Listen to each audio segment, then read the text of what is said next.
Welcome back to the Behind the Wealth podcast. I'm your host, Roger Abel, here with Elias Randel. Elias, anything new going on in your world? Anything new? Yeah, football season's started, so we're back at it. So it's a lot of fun. It's a really fun time of year. It's a really busy time of year, but that's what's new for me. What's new with you? Well, I actually saw that you had your first football game on a Friday night. What is it, next Friday or the following Friday? You already got one on your calendar? Yeah, August 18th was the first game. Is it in Davenport? North Scott, Yeah, yep. that's down there, right? Over in the Davenport area, yep. Can't believe football season's here. It's the best time of year. I'm really curious to see how good the Hawkeyes are going to be this year. That's a good question. I think from what it sounds from the people I talk to, there's potential. Good quarterback, good defense. It seems like we, for the first time, have a quarterback that people are a little excited about. We have tight ends that people are always excited about. Yeah. But we actually got that big-time transfer from Ohio State, a wide receiver. An Ohio State player transferred to Iowa? Wide receiver, yeah. What's a five-star recruit. He was freshman there last year, didn't play. He transferred to Iowa. I forget his name, but some of the pieces, we always have good running backs. We always have good defense. Cooper DeJean's a top 25 defensive back, or like top 25 player going into the preseason. So yeah, if we have a quarterback, a wide receiver, a decent tight end, we're always going to have running backs. Like, I feel like things should be pretty good. So hopefully we can put up the 25 points a game and keep this thing rolling. Yeah, it'd be great to have a fun year. Yeah, fun year for the Hawks and maybe win a championship. That'd be even better. But we'll see if they can do it. I feel like that window is rapidly narrowing for the Hawkeyes. Yeah, I mean, after the Big Ten has every team in the country, they're never going to win a Big Ten championship again. But I read an article yesterday. How good can it be for these kids to be traveling from the West Coast to the Midwest and the Midwest to the West Coast to play football games? Or how's Maryland going to go play in USC? That's across the country. So I saw an insightful take, I thought, from a football coach. Missouri coach. Was it Missouri's coach? Yeah. Yeah, but the football coach said, yeah, this is great for football, but no one's thinking about the sports that have 30 games in a season.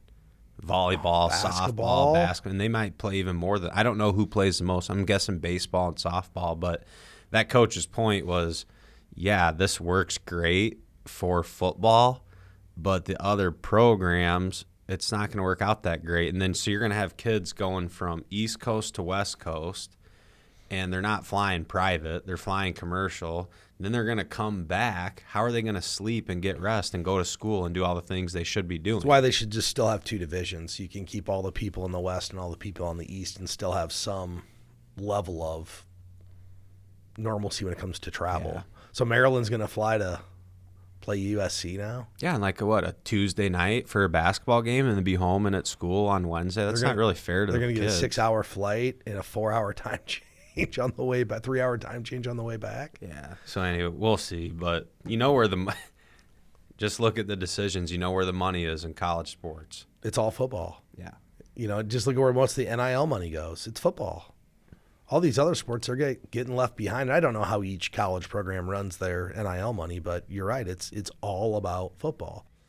But, we came back from San Diego a week ago from the LPL conference. We had a great time there. We learned a lot of new things, and that's really why we go, is to better ourselves and try to learn from others that are doing well or just have some unique ideas. But something funny happened on the airplane on the way home. Remember, we were coming back from Denver, and the plane was sitting on the tarmac for 45 minutes. Yeah. And my wife started playing on her phone, and she broke out these filters. You know what filters are? Yes, on the pictures. Yeah, and she doesn't really know what they are. We don't ever use them, but she was really bored. So she was making these filters and funny faces, whatever. But I was watching, I don't even remember where I saw it, but there was this theory that filters can help young people connect with their older self and actually potentially become more responsible from a saving standpoint, because they're almost putting themselves into this vision of, hey, I've got gray hair and the time is nearing that I need to start doing this. And it got me thinking about myself. I would say I'm fortunate to be in this business, so I was enlightened to how people should be saving and what age and what amount. But like most people in their 20s, it was not my primary concern. I did it because I knew I should, but it wasn't like, man, I got to get going because retirement's coming. But when you hit 40, what I'll tell you is all of a sudden your mind shifts. You're like, wait a minute, I'm on the back end here.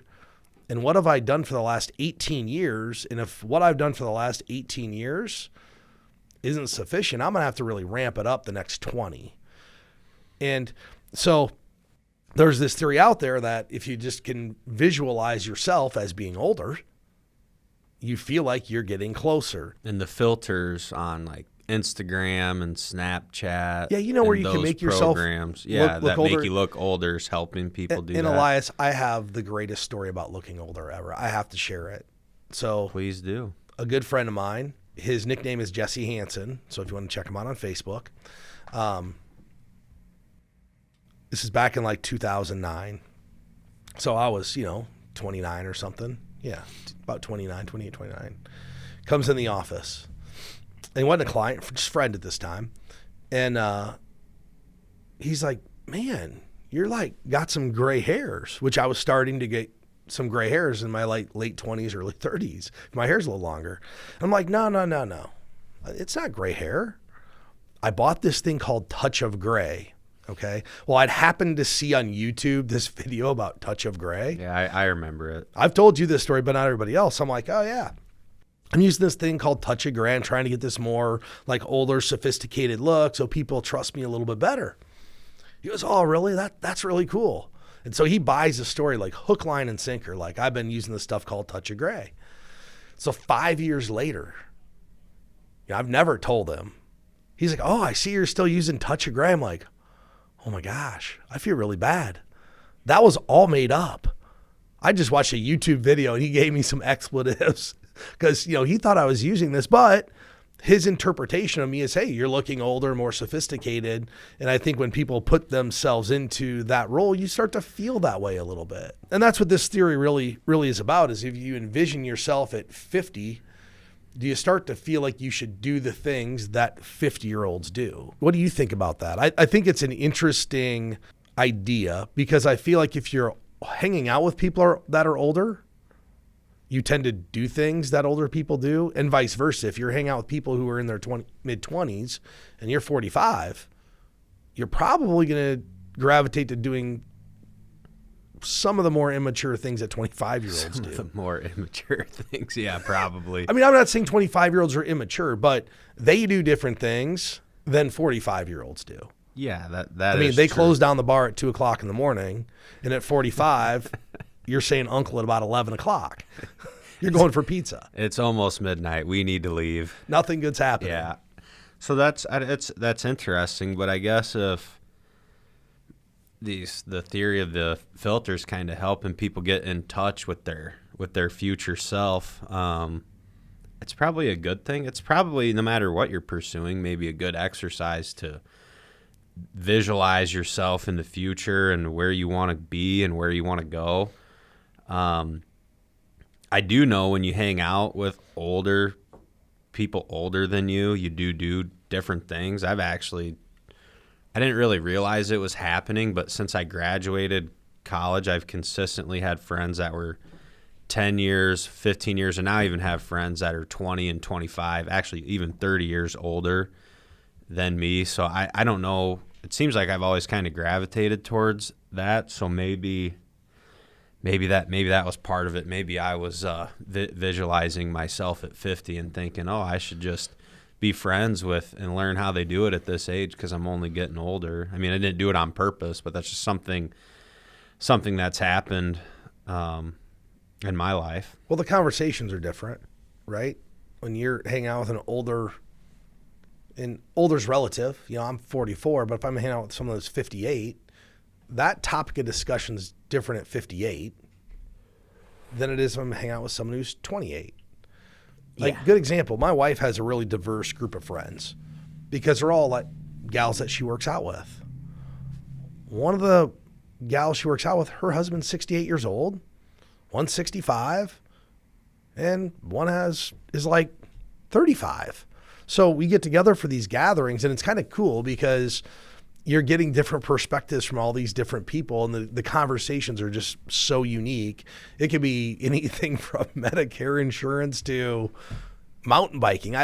It's all random, but it's really cool because you get the perspective of different people and how they think and all those different things. But I think, one of the things to help people save is to literally just visualize what your future looks like. Like when you're 60, what do you want to be doing? Or when you're 65 or when you're 70, what does it look like? And that can kind of help guide that dialing in the retirement planning piece we talk about.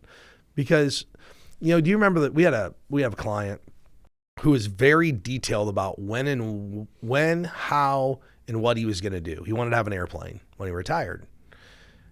And it wasn't just, I need the money for the airplane. He had mapped out what he expected the insurance to be based upon today's cost, and we inflated it. The fuel. He actually mapped out how long he thought he would have the airplane, because he knew at some point my faculties aren't going to allow me to just keep getting up in the air. So he was realistic. He wasn't saying I'm going to have this airplane from 60 until I'm 85. He was like, I'm 70, 71. Probably going to be done with the airplane. And my wife and I had that talk last night. I don't remember how we got into it, but we're like, it's 75. Am I still really going out boating every day in the summer? Maybe. I hope so, but let's be realistic about it. Yeah. Am I going to have the energy to go jump on the boat and tie her up and do all this stuff associated? Or am I just going to want to go like at the restaurant and hang out and enjoy a cocktail by the ocean somewhere and not mess with the boat? It's not that I don't want to do it. It's just, are you going to want to mess with it? But I think if you can set some realistic expectations, what your retirement looks like, it can really guide what you should do today to get to where you want to go. It can. So it's interesting. We're talking about filters on the different picture programs, and, that's all part of technology that people have adopted. And I felt when we were at the LPL Focus Conference, kind of one of the underlying themes of a lot of the conversations were around technology, and more specifically how technology will be adopted and implemented into our business and into financial planning and investing in the future. And it's certainly a lot of conversation revolved around artificial intelligence, because that's a really hot topic. And I guess I felt like my take on it is, if you fight technology, meaning you're not going to adopt it, you're just going to get kind of left behind, especially in a business. And that our business is sometimes slow to adopt anyway. I mean, not sometimes, seems like all the time, right? But consumers will expect people in our business, just like every other business, to be able to adopt and use those technologies. And it should make some things easier to do. So I thought, well, what are some money traps that potentially technology can help people overcome and make things easier? And the first thing, a money trap we talk about a lot, is just people having no budget. Well, in today's world, how easy is it to keep track of your spending, whether it's something connected straight to your debit card or credit card, and then giving you a report of how you're spending? Like, budgeting today is easier than it's ever been. You don't have to sit down with pen and paper and scratch it out to figure out what you have going on. I mean, this programs they have, you still have to go in and reconcile it and maybe change the data so it's 100% accurate, or label things correctly. So I think technology will help people overcome budgeting. I mean, it's never going to change the fact that a budget is boring to do, but it will be more convenient to do. Here's what I'm curious in the about. future. Here's what I'm really curious about.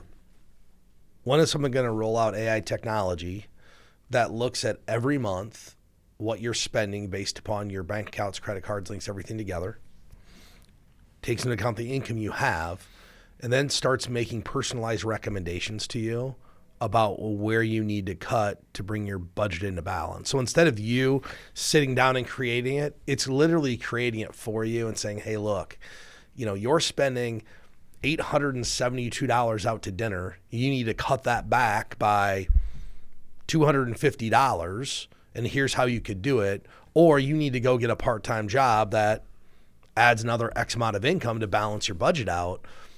So there's less ambiguity about it.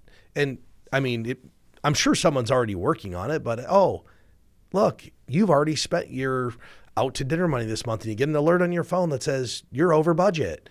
At least making you aware of it, because what people do with budgets, they do it the first of the month, and then they reconcile at the end of the month.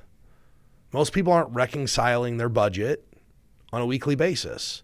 No one's telling them when they went over budget. So I'm curious if there's going to be some software, which I'm sure there will be, that really helps people and says, oh, look, you're within 10% of your allocated amount for food this month. Or your fuel bill is 25% higher than just all the really nitty gritty stuff if someone wanted to dial this in that they could, and the reminders to kind of help make them be successful.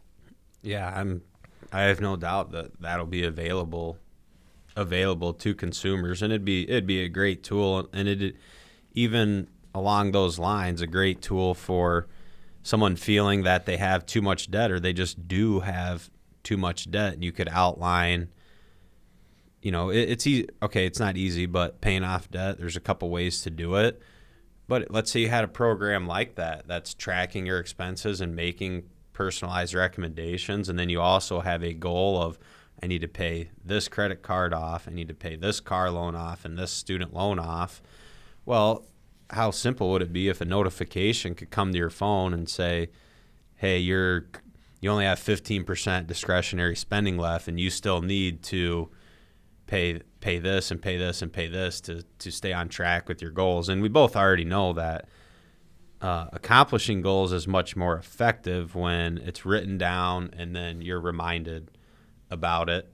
And so the other area, I think technology and AI can help as far as when people are looking at financial traps and potentially things they should be doing. Protection is an area. Are you insured properly? In our business, we talk about the term life insurance being the self-completing portion of your plan, but there's other insurance out there too. Just, are you properly insured if you're renting, if you own a home, on your car, and all those things? Because I know a lot of times, insurance in general is a complicated business, right? And it's hard to simplify it for consumers. And potentially maybe technology can bring some sort of interface or something that will help people understand when they're, because, okay, in our local market, how many conversations have you had with people that, especially if they own real estate out in the country and they have their home plus a garage plus another building or two, and with the storms that we've had, I had no idea my shop wasn't insured for the right amount. How many people, that's the reality all of the where time. they're right. That happens all the time. So that could potentially be a place AI and technology could help people avoid a trap. And then here's a good one. Just no retirement planning, which I was really encouraged by some of the data that we were shown out at the conference we went to. So younger people are getting more involved in investing. I mean, retail investors still, when you look at just overall how they perform in financial planning, probably still lagging where they should be.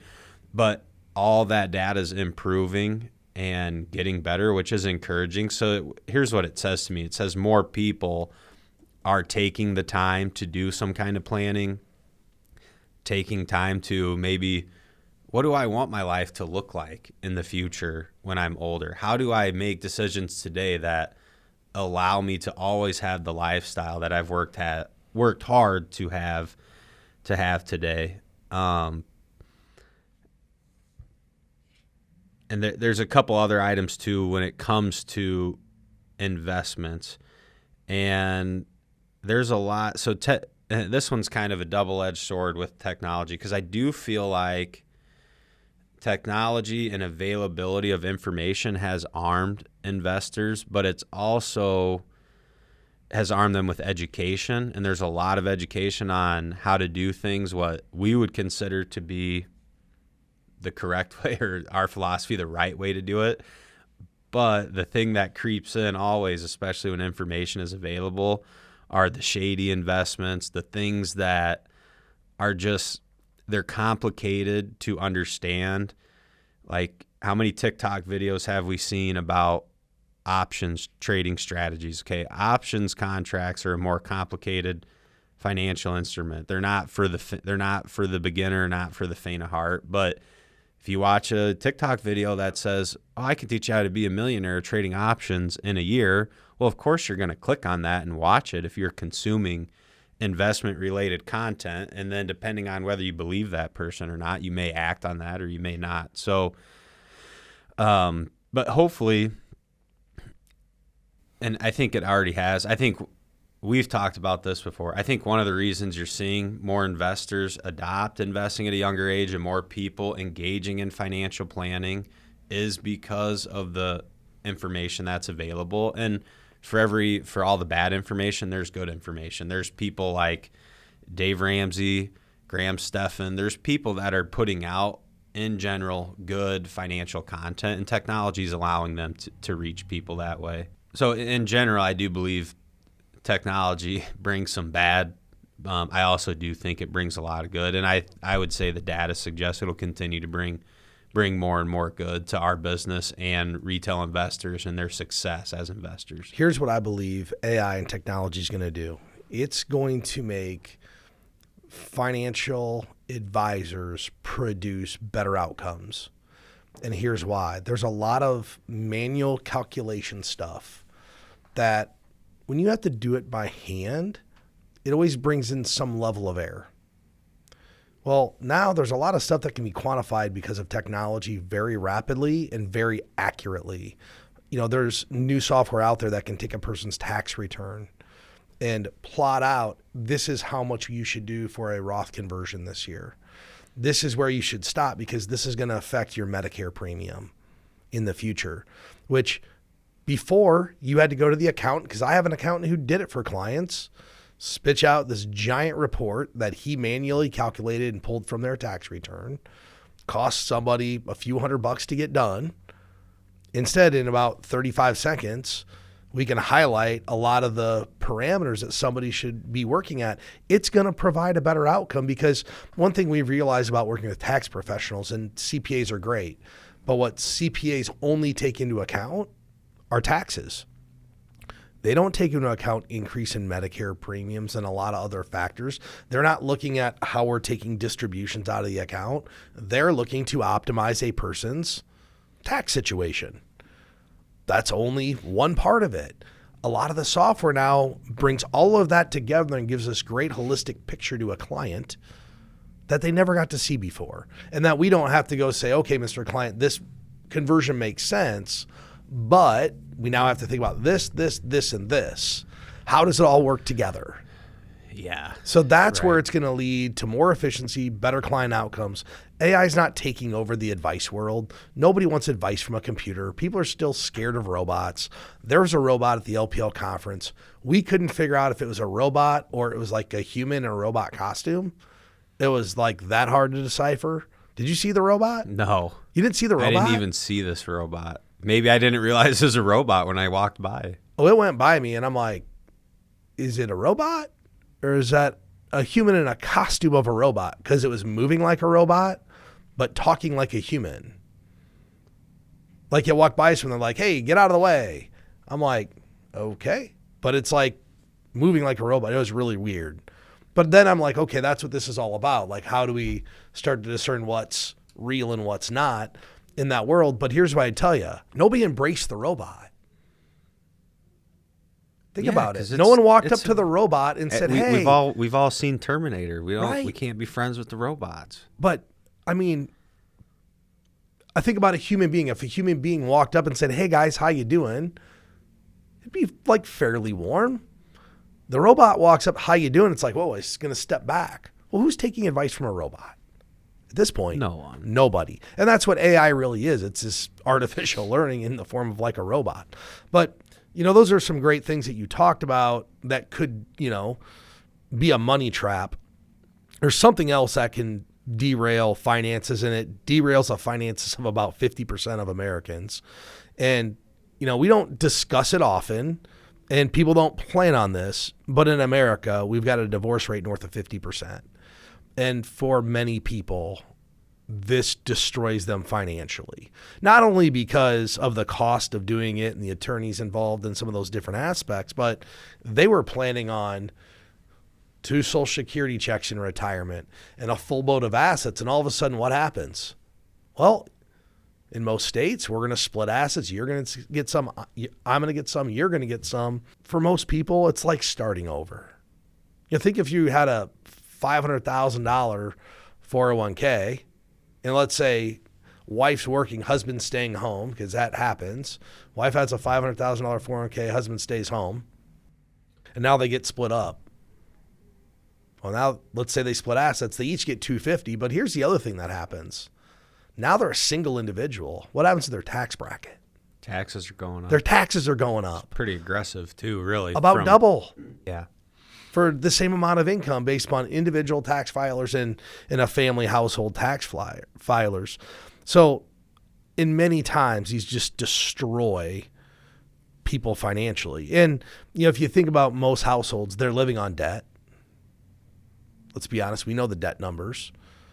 Well, now we get a divorce. We split the assets. If one person stays home, we're splitting income. Someone's probably getting alimony going back to work. Taxes went up, but we still have the same amount of debt. We got to figure out how to pay it off. And it's to be a sticky situation. Well, in most states, it's, even if the debt is in one person's name in most states, they're probably going to make the other person assume some of that debt if they were married for a certain amount of time. So Elias, in a divorce, another thing that can really derail people is the debt that's out there. And it a little bit depends on the states in which you're in. If you're in a common law state, which you can go to the internet and search which states are common law states, but common law states typically assign that debt acquired in individual accounts to the account holder. So if your wife, the car was in her name, they would assign that debt to her.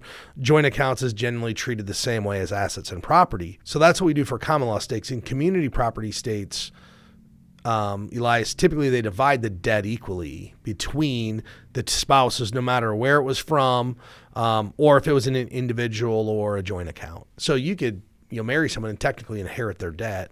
Hopefully that doesn't happen. But, post-divorce, a couple of things people should do if they have debt is close all the accounts that are joint accounts. Once the divorce is finalized, just reclassify those into your own individual names, get your spouse off of it. If you or your spouse have a mortgage or a home that's appreciated in value, consider selling it before you get the divorce, as the IRS as a married couple allows you to take advantage of $500,000 in realized gains. If you're a single taxpayer, guess what they do? Cut it in half. So some of these things you want to do, you want to take advantage of it while you're a married couple still and not divorced. As an individual filer for taxes, it's half as advantageous as being married. So those are some things to think about from a debt standpoint. If you have retirement assets, if you or your spouse have money in a 401k or a pension plan, this could be divided in a divorce. And this is where it becomes sticky. And this is where, through my experience, I've realized you have to put a lot of thought into how these work. So typically when you get a divorce, you're going to get what's called a qualified domestic relationship order, or something referred to as a quadro. It basically spells out who's getting what. But let me run you by a scenario I had with an individual I'm working with. This is like 2 months ago. We're putting together the plan. He's on to a second marriage. He has 2 pensions from the first marriage. He has half of his wife's IPERS pension, and then he has his own pension. Okay? Well, typically when you do a plan, you'd get to select the joint and survivor option. In this case, he does not get to select the joint and survivor option, and it ends at the end of his life. So now think about the planning so the second marriage spouse, there's no income going to go to for her. them ever at the time that person Right. passes. So we're doing their plan, and everything, as long as he is alive, looks great. But as soon as he passes away, 3 things happen. They lose pension A, pension B, and 1 Social Security check. That's a lot of income. It's like $80,000 a year of income that's going to go away. So the planning completely changes based upon that scenario. And now it's all about how do we limit risk, limit this largest risk right here. And we've really massaged it and worked through it, but you have to really be aware of what these are when you're doing this financial plan, because if you assume the income is going to keep going, you could start taking retirement plan distributions differently. You could take Social Security at a different time because you're not looking at all these factors. So, when you get retirement assets from a divorce, you really need to understand what assets you're getting and receiving through that process. That's a good point too. Just understanding, like if you get remarried, how many people probably overlook the survivor benefit on an income source? Lots. Like that's a very important thing to consider and at least talk about. Well, let me tell you one of the things we did. Planning for, yeah. Because that's the biggest risk. We had 2 goals. Not touch, and they've done a great job saving money too. Like they have a large amount of money, not large, but a really good amount of money, enough that they're going to be in good shape.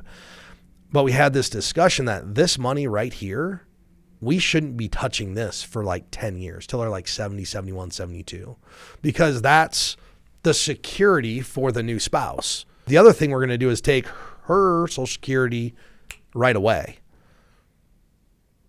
Because if one check's going to go away, it could be her check. We're going to delay his till 70. So he has the largest check possible. So we're doing all these different things to limit the risk associated with these pensions going away in the future that we can't control.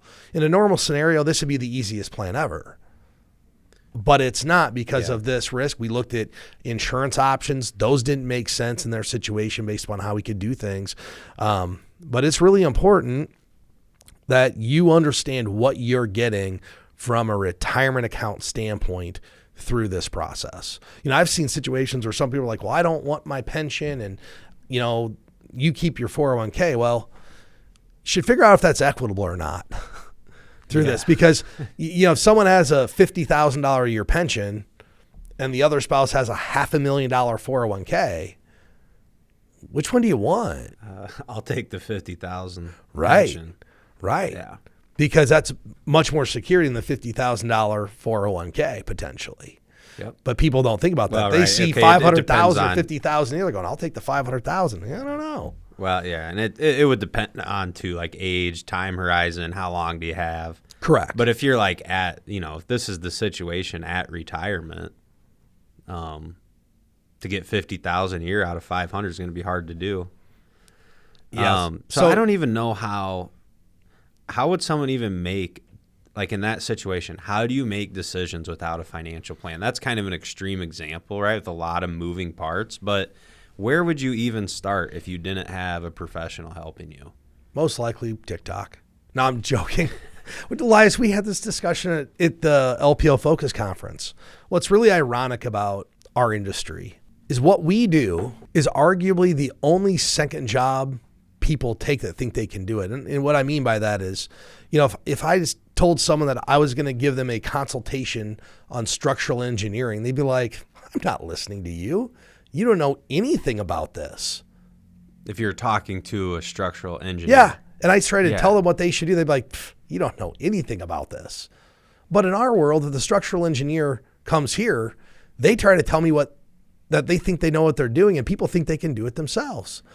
People make bad decisions when they do things themselves, especially in these divorce situations.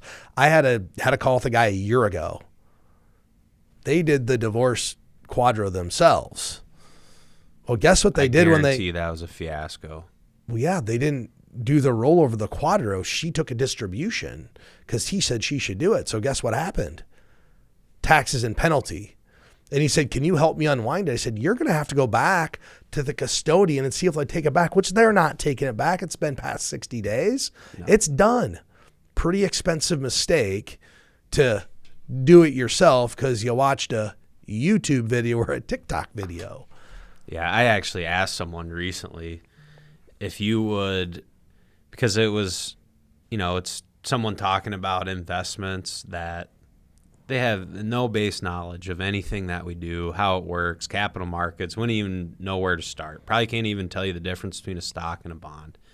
And I asked them, would you take your vehicle to get your oil changed from your mechanic if you don't know how to do it? Ask them, is it possible for me to do this better than you? Or not even just change oil. That's easy. Do you want to work on your car and then ask your mechanic, is it really worth me paying you to do this? I have no knowledge of it. No one would ever do that. Limited knowledge. I watched a YouTube video, so I know. I'll give you my. I had that scenario happen. I probably told you the story. During COVID, I had a diesel truck, needed an oil change. I mean, it's like the height of COVID, like first week in April. I need an oil change. My wife's like, you can't go get an oil change. It's like lockdownville. I'm like, I have to get an oil change. And she goes, well, you'll just have to wait. So, me, I'm like, yeah, I'll do it myself. So diesel truck, never changed oil in a vehicle ever in my life. So I'm going to tackle a diesel truck first one. Get on YouTube. Got on YouTube. Here we go. Ordered all the stuff, the $150 thing of oil and the oil pan and the filter and the little ratchet to do whatever. I had everything. I never changed the oil in that car. I got it. I'm like, did you at least take the oil to your next oil change I did so they could use it? I'm like, can you just use the oil? Because it's been sitting here for like 6 months. Here's the oil. Good move. And I'm like, I got started doing, I'm like, what am I doing? Nothing good can come of this. I'm going to wreck this brand new diesel truck because I think I can change the oil. That's a really good analogy though. One of the things, we are on social media because we try to know what people are talking about because we'll get clients who ask us questions and we can usually determine which clients are spending a lot of time on YouTube and which ones aren't based upon what they're asking, because YouTube just kind of tends to trend certain directions. Like, at one time it was all about trading meme stocks, and then it was options trading, it was crypto trading, and then recently it's been real estate. It was real estate like last year, and then it'll morph into something different. But I don't know if you've been watching it, you're going to see this idea of the red flag, green flag, beige flag. And they basically do reviews about, hey, here's what we have. This is what we believe, whether it's a red flag, green flag, or beige flag. If you aren't familiar, green flags are what are considered good habits or traits. Red flags, bad habits or traits. Beige is neither good or bad. They are habits or traits that make you pause and just think, huh. So I thought it would be fun to take a group of statements and just run through and say whether we give it a green, red, or beige flag. I'll read them, and then you tell me what your flag is, and I'll tell you what mine is. Sounds good. Okay. If the person you're dating is unemployed. Beige, it would depend on the reason. Yeah, I'm beige too. It would depend on the reason. If you're unemployed and no plans of future employment, huge red flag. If you're unemployed because you're transitioning and looking for a better opportunity, could be a good thing. So I'm beige on that. Yeah, I would say beige too, with the same caveats. If you're starting a business, like you might be unemployed while you're getting it going. I never, pass judgment on people starting businesses, but beige for me. If the person you're dating buys a venti frappuccino every day. That's beige. To me, that's not relevant. It's green flag for me because I go to Starbucks every single day. I'd probably enjoy that relationship. That's green. I know a lot of people look light. at that as negative because they're saying, well, that's a $4.50 drink every day. Well, it goes back to, once again, what do you value in life? And if this is your, some people smoke cigarettes, some people do other drinks, some people have other hobbies. If the one thing you enjoy every morning is a cup of coffee, it's not derailing your retirement. I promise you. No. If the person you're dating has a financial plan. Green flag all the way. Yep. If your person you're dating is an extreme couponer or only shop sales. It's probably beige for me because I don't really care that much about that kind of stuff, but it should be a green flag. Being frugal is probably a good green flag quality in someone. Okay, I'm on the other end here. I'm beige/red because I feel like this person might not be a whole lot of fun. Like if I say, hey, let's go to a great dinner and there's not a coupon, we don't get to go. I'm not doing that. You know what I mean? Like, yeah. This is where you have to understand the people you're dating. I enjoy going to a nice dinner. I don't enjoy cutting coupons. I don't enjoy sliding my gas card. I don't enjoy Casey's asking me every time, please enter your fuel saver. So for me, this is like a beige/red because it just seems like a giant hassle to me. If I was dating, which I'm married, and my wife doesn't cut coupons, ironically. If the person you're dating has a lot of credit card debt. I mean, that's a red flag. If you're carrying what's considered a lot of credit card debt and not paying it off, then that's a red flag. Okay, so I'm probably beige here and not red because I would want to know, why do you have the credit card debt? Right? Like what happened in your life? Good question. That got you here. More of it would be, you have this credit card debt. What is the plan? Right? So let's say the person has credit card debt, but they have a financial plan. Well, we're probably okay. Correct. So I think I'm beige there. If the person you're dating wants to talk about money early on in a relationship. I could see this. I could see it going either way. Potentially it's green if it's okay, want to have this conversation to make sure we're aligned. Could be, I mean, if you're entering a relationship and you have not a pot to what in, it could be a red flag if you're starting to probe about money. So I could see that going either way. I'll just go beige. I'm in the middle most of the time. If the person you're dating has student loan debt. That's beige. Beige for me too. Yeah. If the person you're dating spends a lot of time gambling. Are they winning? Well, no, they don't win. I'm red all the way. Like there's no red flag for sure. There's zero wiggle room here for me. If you're gambling all the time, you're losing all the time. I don't want to date a loser, so we're going to give a red flag to gambling. Gamblers and day traders have a lot in common. They talk about their winners, and what they don't like to bring up in conversation is the losers, and they're out there. I don't have anything against people who want to gamble. It's just not my thing. If the person you're dating sticks to a strict budget. I mean, probably green as long as you can still have a little bit of fun every now and then. Yeah, I'll go green. A lot of bit of fun. Well, here's why. And this is the problem with the word budget. Everybody gives that word a negative connotation, which means frugal. Budget doesn't mean frugal. Budget just means you know where the money's going. You can have a budget that's filet mignon or rice and beans. You get a pick. You just have to have one. So this is where most people would look at this statement if they like to spend money and say, oh, no, that person's cheap. No, that person's actually just responsible with where their money's going to go, right? A person making $1 million is going to have a budget. Do you think they're cheap? Probably not. No. They just know where their money's going. So that's a big green flag for me. If the person you're dating lives frugally so they can save 25% of their income in their 401k. It's green flag, assuming the stuff we just talked about. Yeah, I think that's actually being responsible. They're saying I'm prioritizing my future self over some, nicety today. Instead of getting the massage, I'd rather put 25% in my 401k and give myself some security. If the person you're dating has a $1,000 car payment. I mean, again, it depends, right? If you can afford it, you can. But I'm just not the biggest fan of, so I'm probably a red flag here. I'm just not the biggest fan of car payments that are similar to mortgage payments. Yeah, I'm probably a red flag here unless this person has an exceptionally high income. And which is not likely. On a percentage basis, it's just not that many people who can truly afford that. Yeah, I mean, if they're making $250,000, then they probably can afford it. But most people aren't. Most people with $1,000, because most people making $250 is going to have at least a down payment on the thing, right? So, I mean, $1,000 car payment means you're financing like a small house. $60,000-$70,000. I mean, that's what $1,000 car payment is. Yeah, it's got to be like $60,000 or $70,000. Yeah, and that means they put nothing down. They probably finance the tax, and when used car prices don't go up in value like they have the last few years, they're going to be in for a world of hurt when they have to roll the negative equity to the next car that they have, because they will. If the person you're dating often comments on other people's wealth. I don't know.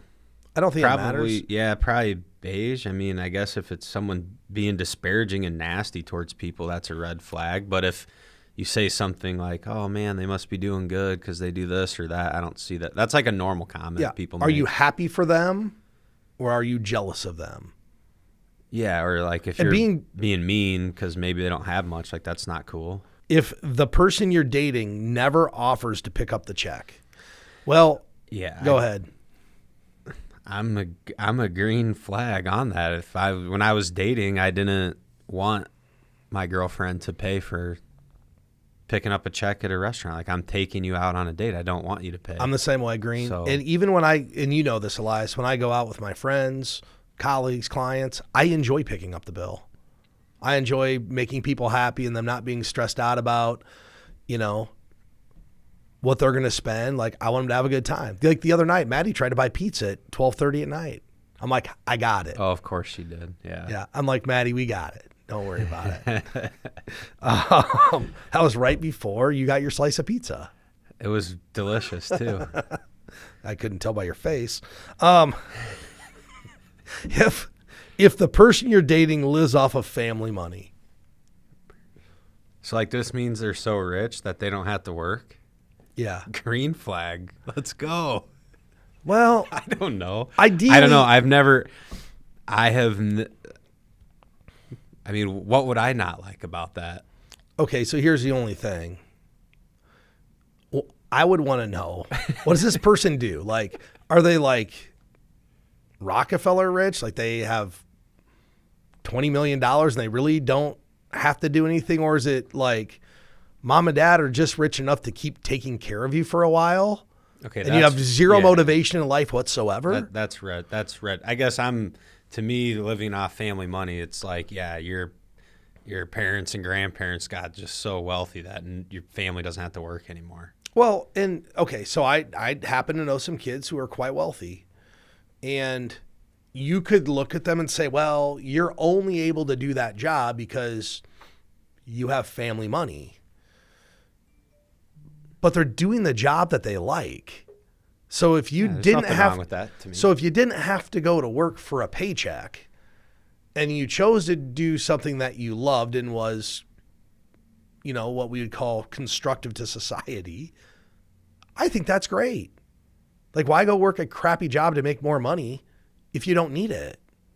It's not dissimilar, Elias, from somebody who's worked the job that got them to financial security, but they didn't really enjoy it. And then at 55, they're like, you know what? I've made it. I'm going to go do the job I want to do for the next 10 years versus the job that makes enough money to put my family in the right spot.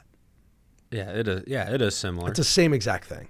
So, I thought it'd be fun to do that show. But I want to thank everybody for tuning in to this week's episode of Behind the Wealth.